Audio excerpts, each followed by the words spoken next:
Sœurs et frères dans les Seigneurs, bonjour.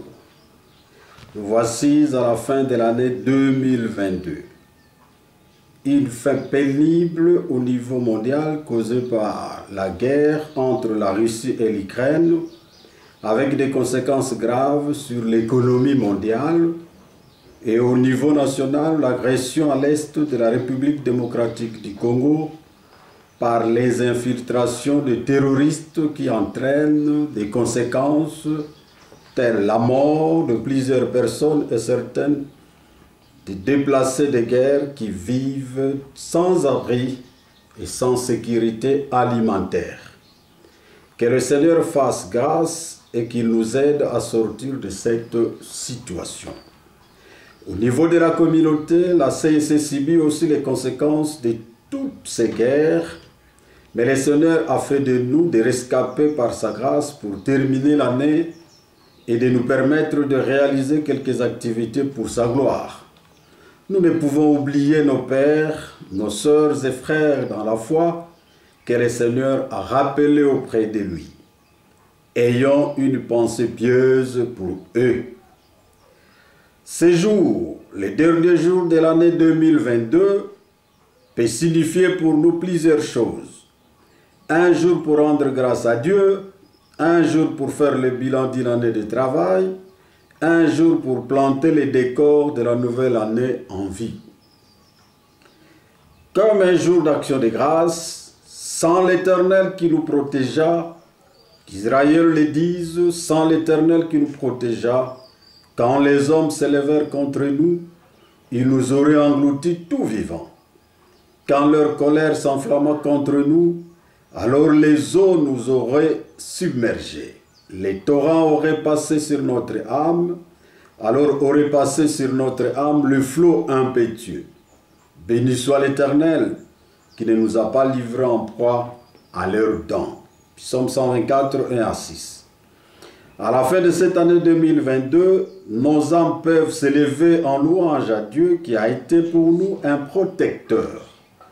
En effet, plusieurs écueils sur la route, tant dans nos familles que dans le cadre de notre travail au sein de la communauté, des difficultés de tout genre, même les menaces autour de nous, à des moments parfois où nous nous sentons le plus faibles, mais Dieu nous a protégés et nous voilà rendre à Dieu nos actions de grâce à ces jours.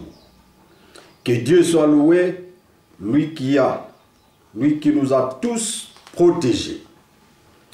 Comme premier responsable communautaire, c'est aussi ici le lieu de remercier tous les fidèles de la CIC pour tout le travail abattu cette année 2022 dans l'Église. Il est vrai que chacun a donné à la réussite collective selon ses capacités, mais il est tout aussi vrai que tous, nous avons participé à réaliser le travail nous dévolu par les organes de l'Église. Nous sommes certains que vous nous avez accompagnés dans vos prières, de même dans vos suggestions aussi. Comme un jour pour faire le bilan d'une année de travail, en effet, il est aussi indiqué qu'en de telles occasions, nous nous arrêtions pour évaluer ce que nous avons réalisé durant toute cette année de travail.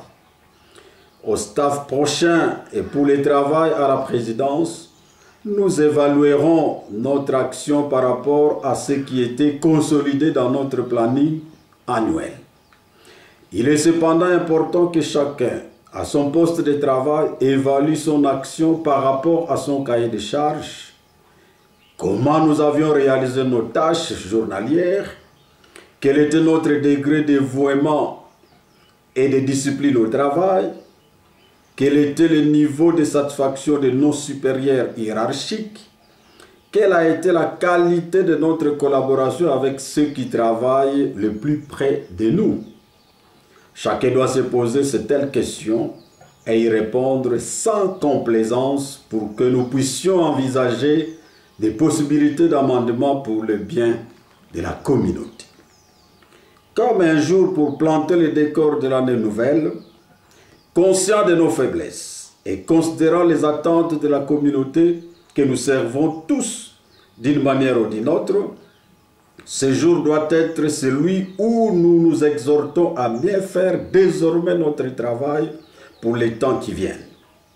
La chorale des femmes chante cette vérité évangélique notée dans Jean 9, 4. Nous devons réaliser l'œuvre de Dieu pendant qu'il est encore jour. La nuit vient où personne ne pourra réaliser une quelconque œuvre. Pour nous, il est encore jour. Une nouvelle année, c'est l'occasion de mieux faire.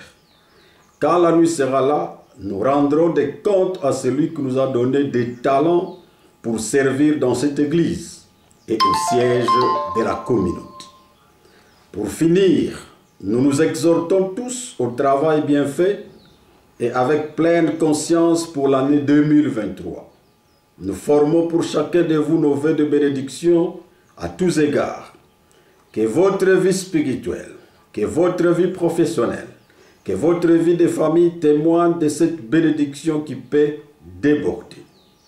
Mais nous rappelons que notre bénédiction comme enfant de Dieu ne se trouve que dans notre vie de parfaite communion avec Dieu, comme Jésus l'a dit clairement dans Jean 15, 5.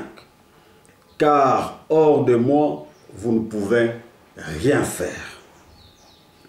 Que l'année 2023 soit pour tout un chacun de vous, dans vos familles et vos maisons, une année de pleine bénédiction, de paix, de pleine santé pour le corps et l'âme, de prospérité, de grâce et d'amour fraternel. Au nom de Jésus-Christ. Que Dieu bénisse la CSC, que Dieu bénisse notre pays, la RDC. Nous vous remercions.